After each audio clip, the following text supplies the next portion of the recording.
Hola, ¿qué tal? ¿Cómo están? Muy buenas tardes, muy buenas noches, muy buenos días. Les envía un cordial saludo su amigo y servidor Octavio Laribarra para que todos ustedes pues inicien este estudio que estamos teniendo y los temas de esta ocasión serán lectura y escritura que esperamos pongas atención, queremos irnos rápido para tampoco que sea un video muy largo, pero sí abordar lo visto en clase para que te prepares para tu evaluación que ya está muy cerca. Iremos estudiando estos temas de lectura y escritura que son muy necesarios para que puedas avanzar. Vamos a dar avance aquí para que puedas ir conociendo lo que queremos compartir. Primero que nada tenemos que recordar que es lectura. La lectura es el proceso que consiste en la traducción significativa de la palabra escrita. Recuerda, la lectura y el aprendizaje están íntimamente relacionados. Quien lee bien, aprende bien, y quien lee mal, aprende de forma deficiente o muy limitada. Entonces se necesita que no olvidemos que existe la lectura y que hay que considerarla a través de tres operaciones, como estuvimos mencionando ya en clase. Recuerdas que es una parte mecánica, una parte mental y una parte mecánico-mental. La mecánica es los movimientos oculares, el movimiento de la cabeza de pronto, las manos o brazos. El mental es el proceso interno que se da dentro de nosotros, donde hay una traducción del sistema nervioso, en este caso del nervio óptico, y traduce las imágenes y las manda a la parte de atrás de nuestra cabeza, dentro del encéfalo cerebro, y ahí hay una interpretación. Y la mecánica mental se desarrolla cuando nosotros hacemos una lectura en voz alta, y aquí se suma todavía el generar con nuestra voz el sonido o las palabras que estamos leyendo. Entonces ahí están las tres partes. Tenemos también que esto determina la calidad y cantidad de la lectura. Depende de estas tres etapas anteriores. Como la realicemos, será nuestra calidad y cantidad de lectura, y eso se traduce en comprensión y por supuesto tiene que ver con la velocidad. Eso lo vimos en clase. Hoy es un repaso. Recuérdalo. Para eficientar la lectura se necesita saber realmente cómo leo, tener un punto de referencia o de partida para que desde ahí empecemos a poder tener una lectura bastante eficiente.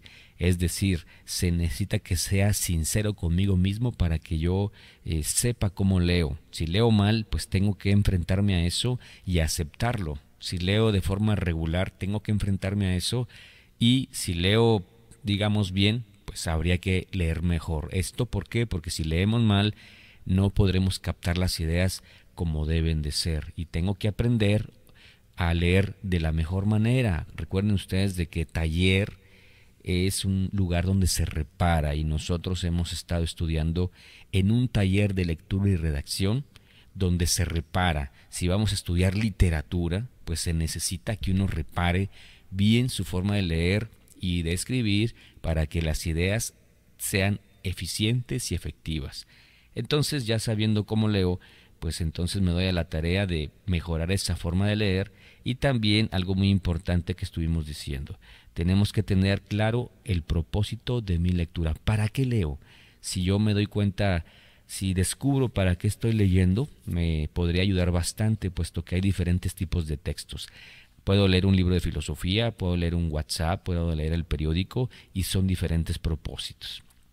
Por otro lado, existen tres etapas de la lectura: prelectura, lectura y postlectura, que están ahí en tu cuaderno y que es cosa que la repases y la recuerdes. Vamos avanzando para que así de esa manera podamos ir avanzando, repitiendo el término, pero sobre todo que no te olvides de lo que estamos dialogando. Vamos a hablar ahora de la escritura, y también te recordamos que así como escribes es como piensas.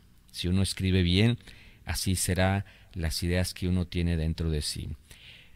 Recordemos que la escritura es el sistema de representación gráfica de un idioma por medio de símbolos trazados en un soporte. Los símbolos son las letras que forman un idioma, y el soporte es la hoja de papel. Antiguamente eran pieles, eran paredes, eran piedras, era en la tierra, después se pasó a papiros, y así se ha ido mejorando o diseñando diferentes tipos de soportes. En Lo que es la escritura se expresan sentimientos, emociones y conceptos. Esta escritura debe de ser legible, clara, precisa y organizada. No lo olvides. Además, la lectura, la escritura nos ayuda a conservar, a reproducir y a aumentar el conocimiento y por supuesto la comunicación cotidiana, no lo olvidemos. Además, pues la escritura debe de tener esos 6 aspectos que hemos estado viendo en clase, ¿sí? Planeación, redacción, revisión, reescritura, estilo y presentación. Estos elementos son muy importantes porque si uno escribe por escribir sin llevar una orientación, sin tener diligencia, sin llevar una línea de trabajo, una línea de propósito, uno va a escribir nada más así porque sí, y eso no lo necesitamos. Entonces, bueno, aquí ponemos esos elementos para que sea más clara la idea de la escritura, y esto lo estuvimos viendo en días pasados en la clase, por lo tanto, pues no lo olvides. Además, pues tenemos que ver en qué consiste la planeación de un texto, para que uno cuando escriba pues tenga claro cómo lo debe de hacer. Esto es importante que no lo olvides. Nosotros recordamos que para escribir tenemos que planear y se necesita que primero elijamos un tema y el propósito o el para qué voy a escribir. Además se recomienda que uno tenga experiencia en ese tema y que me guste. Si uno al iniciar va planificando su tema y reúne esos 4 elementos que hemos mencionado, que los he resumido en 2, entonces su planeación va a ser bastante bien dirigida, bien encaminada, y vamos a irnos encaminando al éxito. Entonces, después de eso, hay que saber a quién le escribo, quién va a ser el que va a estar leyendo mi texto. También necesito saber el tiempo de entrega y el tamaño del texto. Si voy a escribir, me piden 10 cuartillas, me piden 20, me piden 50, voy a escribir un libro, simplemente voy a escribir una carta, eso tengo que saberlo porque estoy planeando. Antes de escribir, estoy planeando. Después, el escrito debe de ser preciso y alcanzable, es decir, algo real y aterrizado. No queramos nosotros escribir sobre los planetas, que hay mucha información, claro está, pero con eso no tengo experiencia de lo que yo estaba diciendo hace rato. Puede que me guste, pero no tengo experiencia y además eso no es algo alcanzable para mí o muy real. Sería mejor que escriba de algo en lo que yo conozco, de lo que tengo experiencia, de lo que se encuentra a mi alrededor, de donde puedo ir a investigarlo directamente y así poder lograr mejores resultados. Asimismo, también necesito diseñar un esquema de cómo quiero organizar mi escrito, con títulos, con subtítulos, etcétera. Yo les mencionaba que un modelo de escrito es el que usamos generalmente en el ensayo, que es introducción, desarrollo y conclusión. Y en ese esquema también van títulos y subtítulos. ¿Cuántos capítulos? De pronto es un capítulo de una página, de 2. Necesito saber cómo voy a irlos acomodando aproximadamente, es decir, tener una idea mental. No es de que ya la tenga organizada en cuaderno, ni siquiera en borrador. Es simplemente una idea. Además, ya que tengo el tema elegido, ya que pues me gusta, tengo algo de experiencia en eso, voy a buscar información para desarrollar el tema. Voy a consultar, aquí es donde tengo que ir a bibliotecas, buscar en internet, tener gente que conozca el tema para hacerle de pronto una entrevista, etcétera, etcétera. Ahí voy a buscar la información. Además, después ya que tengo la información, voy a seleccionar aquello que sí me sirve de todo lo que junté y quitar aquello que no me sirve. Si me falta algo, pues de pronto hacer otra revisión para que así pueda pues avanzar y no tener problemas. Y ya por último hay que definir las ideas principales. Ya que tengo información, ya que vi que sí hay o encontré en la consulta de la información cosas más interesantes, pues entonces ya con esas nuevas ideas que hay puedo hacer mi esquema y entonces definir ideas principales para que de esa forma le den soporte a mi escrito, y esto me va a determinar más adelante que mi escrito tenga pues más realidad, porque encontré información que de pronto desconocía, pero que ya al consultarla pues la encontré y la puedo meter a mi escrito. Entonces, esta sería la planeación en grandes rasgos. En la clase pues se fue ampliando con la exposición de sus compañeros, pero aquí tenemos esta orientación y que en parte es para efectos de examen. Además de la planeación, tenemos también la redacción. La redacción también es muy importante, puesto que parte de la planeación. Si planeamos bien, iremos redactando bien. Y aquí se indica que uno va a escribir.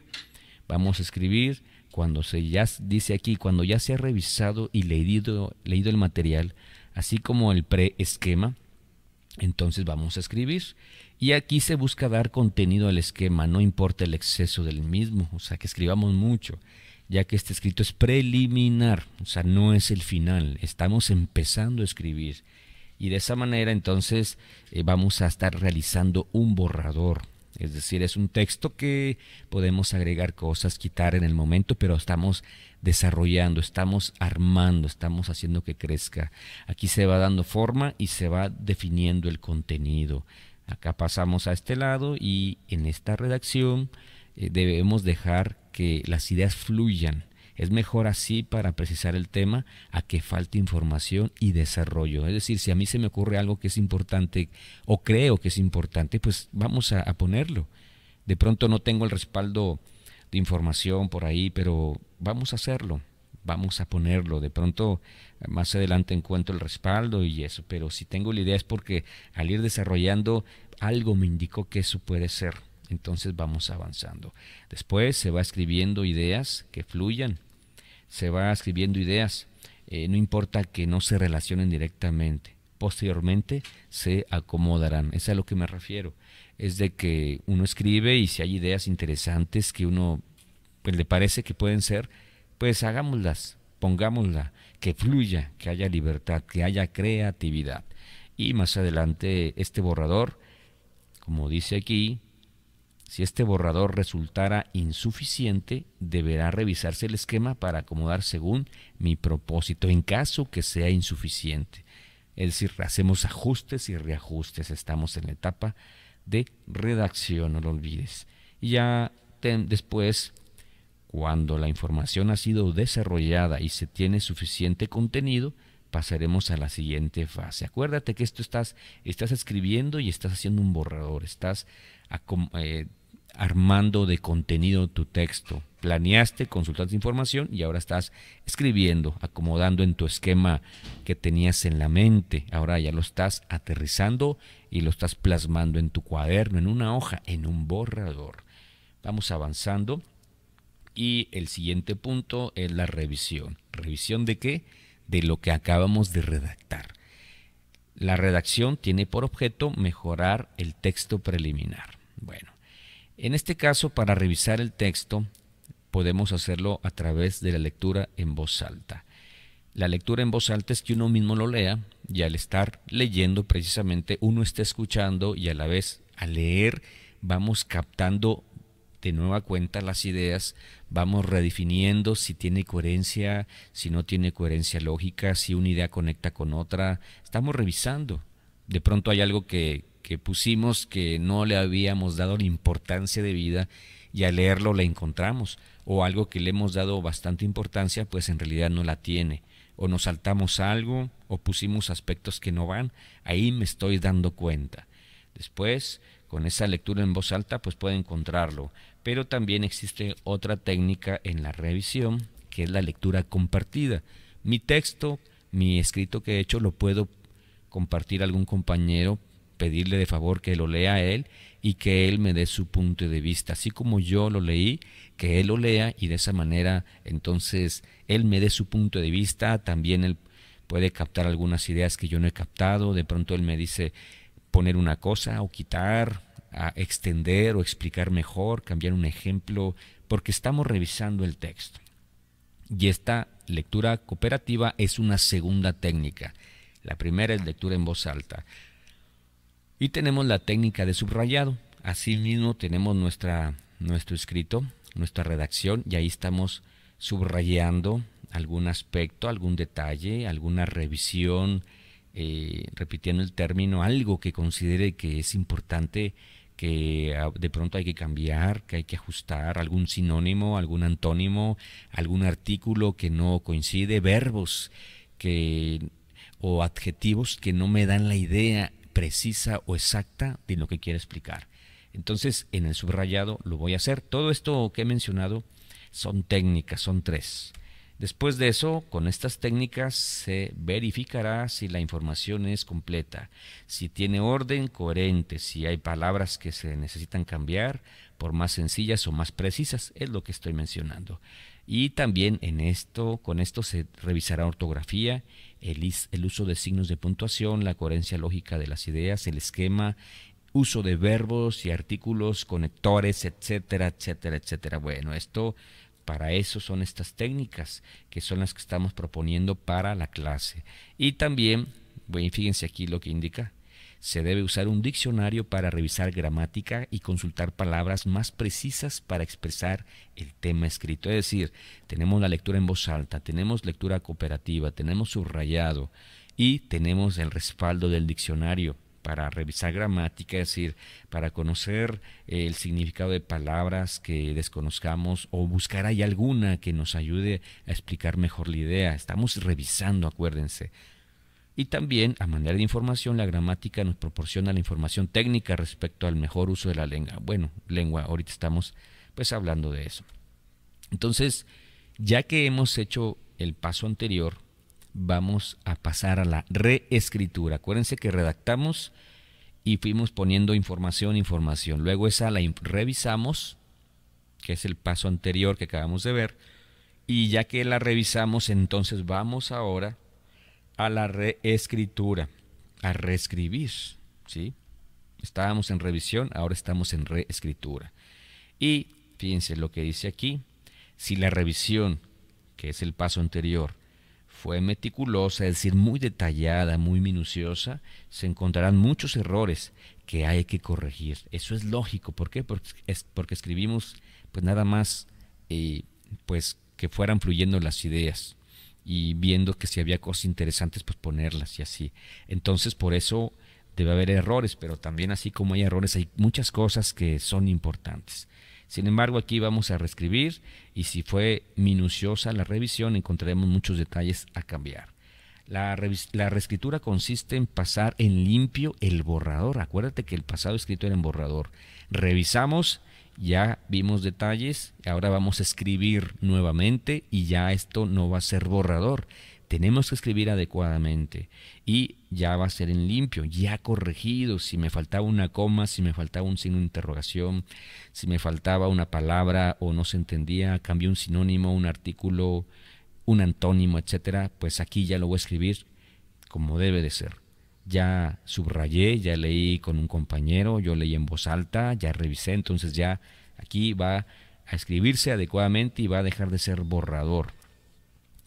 Y entonces después pasaremos al siguiente punto, que este reescrito deberá evitar párrafos o frases forzadas. Se cuidará el mejor entendimiento, evitando que sea denso, más bien que sea digerible. Nosotros debemos de saber que en este punto uno a veces escribe un párrafo y al conectar esa idea con otro párrafo u otra oración, no tienen mucha relación una con la otra.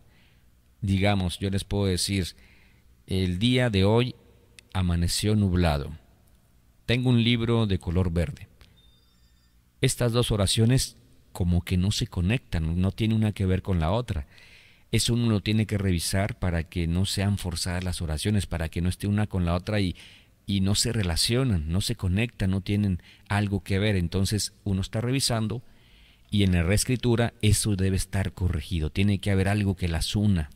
Y entonces vaya digamos un hilo, una línea del tema y nos vaya llevando, y que esa línea del tema sea muy entendible, sea algo fácil para el lector de estar leyendo y que no le invite a que deserte en la lectura, sino más bien a que lo capte. Esto es importante que se diga, porque si no, entonces tenemos pues una lectura muy densa o muy pesada. y no es digerible. Después, las palabras repetidas ya se sustituyeron, por sinónimos.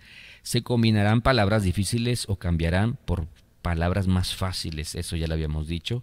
Y aquí ya deben de estar claras, porque ya se sustituyeron. Ojo. Después, pues vamos a aquí indicar esto. Dice, se cuidará en todo momento la buena ortografía y asimismo, si es a mano, la caligrafía. La caligrafía es el dibujo en sí de una letra. Si la P es de tal forma, pues de tal forma. Si la R es de tal forma, de tal forma y así. Si la M es de tal forma, pues de tal forma. Ustedes me dicen que yo hago la M como W. Bueno, yo tendría que trabajar la caligrafía. Entonces, eso hay que cuidar. También los signos de puntuación y el uso de mayúsculas, etcétera, etcétera, etcétera. Ya es la reescritura y aquí ya no es borrador. Aquí ya no debe haber errores, ya debo de haber corregido todo y lo estoy plasmando en limpio, ¿verdad? Ok, vamos avanzando. Y por último tenemos lo que es, bueno, aquí es el estilo.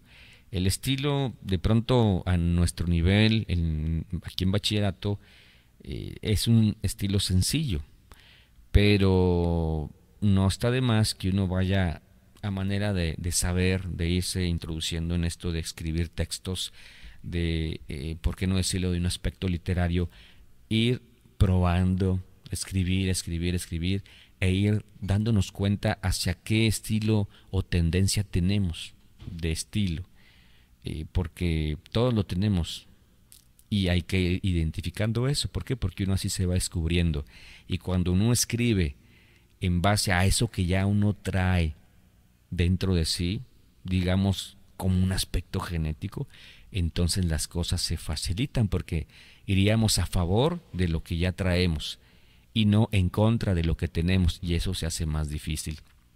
Está el estilo sencillo, que aquí se escribe sin rodeos, en concreto, no es ampuloso, ampuloso es complicado, y se escriben de formas en aspectos cotidianos. Es el sencillo, un buenos días, buenas tardes, ¿cómo están? Saquen su cuaderno, vamos a hacer la tarea. Bueno, es algo sencillo. El arcaico pusimos como ejemplo libros antiguos, y como lo dice ahí, consiste en usar términos de hace tiempo que están en desuso cotidiano, es decir, hoy no se usan, de pronto hace tiempo sí, pero hoy por hoy pues ya son escritos antiguos.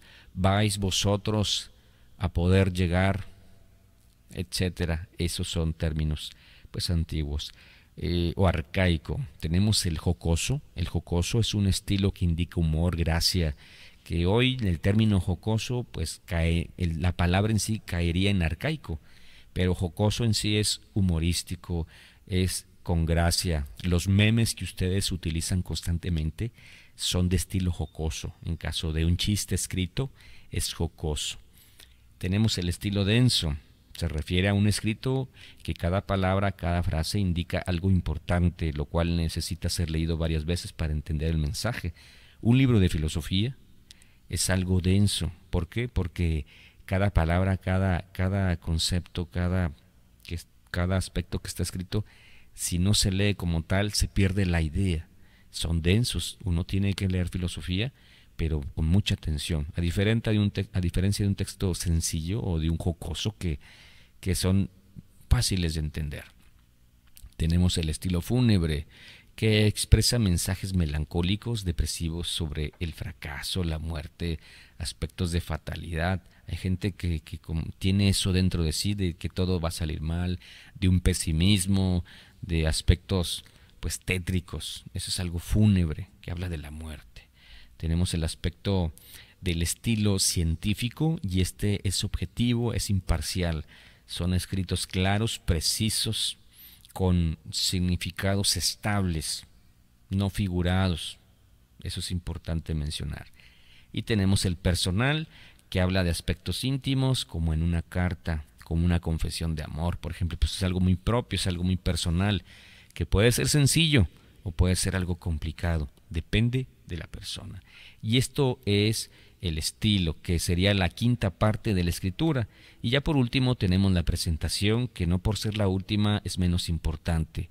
Se dice que la primera impresión entra por la vista, Y si nosotros vamos a entregar un escrito, vamos a elaborar un escrito, pues la presentación es bien importante, porque antes de ver o leer el contenido, la presentación es lo primero que captamos. Y la presentación debe de ser, como lo vimos en clase, de una forma muy particular. Aquí pusimos un escrito. Se usa una hoja de un solo color. Es decir, tiene que ser una hoja blanca, no color azul, naranja, rosa. Tiene que ser blanca. Tinta negra o azul. Y puede ser impreso o a mano, pero con una buena caligrafía y ortografía, por supuesto. Aquí no le pusimos ortografía, pero debe de tenerla. También debe escribirse los datos de identificación en la parte inferior derecha de la hoja. En la portada, eso ya lo habíamos indicado. Tenemos que también el escrito debe de tener sus 4 márgenes, como ya indicamos, en todas las páginas. Los mismos márgenes establecidos, que son imaginarios. No se hacen con la regla, con un color verde, naranja, no. Son imaginarios. Y debe de tener sus sangrías, que ya explicamos los 4 tipos de sangrías en clase. Después debemos de mencionar que debe usarse papel bond blanco, sin correcciones debe de ser el escrito y por un solo lado, no se escribe por los 2 lados, eso ya lo habíamos dicho en el primer cuadrito. Y se deben evitar las hojas de color y adornos de flores, de ositos, por ahí decían en la mañana conseguir hojas con Winnie Pooh en la esquina, pues no, una florecita. He visto cuadernos que tienen al Dr. Sim en una esquina, pues esos en un escrito formal no deben de estar. Y después, esto es importante, si el escrito es de 10 hojas o menos, será engrapado. Si es mayor de 70, será engargolado. Y si es mayor o engargolado, si es de 70 páginas o más, se pensará en encuadernación y empastado. Repito, para no confundir, de 0 a 10 hojas se engrapa, de 10 u 11 a 70 se recomienda que se engargole y de 70 o más se recomienda que se encuaderne y se empaste.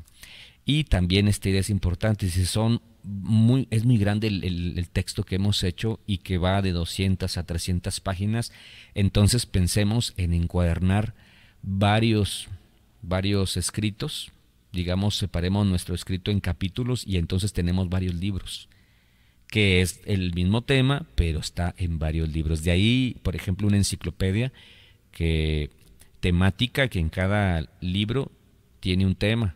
Si son 20 temas que maneja esa enciclopedia, pues tendrá que hacer 20 libros. Es decir, depende de la extensión. Por eso se consideraba en la planeación, en el punto 1 de la escritura.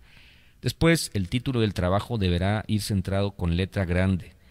Y esto va en la portada. Yo les había dicho que uno va a poner la identificación en la parte inferior derecha, en un cuadrito, nombre, sección, grado, fecha, etcétera. Y en la parte ahí arriba, en el frente, en esa portada, va a poner con letras grandes el nombre del trabajo. Y además es importante mencionar esto, si van imágenes deben de ser del tamaño máximo de 1/4 de carta. Si se necesita, porque van a poner un mapa o algo que se necesita que sea grande, entonces se pone. Pero en forma general se ponen máximo 1/4 de carta. ¿Esto por qué? Porque inclusive hay gente, y ustedes lo saben, que pone imágenes muchas y grandes con tal de llenar el número de páginas que se pide. Y eso pues es un engaño. Se necesita, si va a ser una imagen necesaria, una foto de algún personaje, pues máximo un tamaño de 1/4 de página. Máximo. Y deberá estar paginado el escrito y con un apartado de bibliografías o webgrafías. Eso es al último, ¿verdad? De pronto también se puede incluir algo de anexos, para que de esa forma se vaya incluyendo en el trabajo.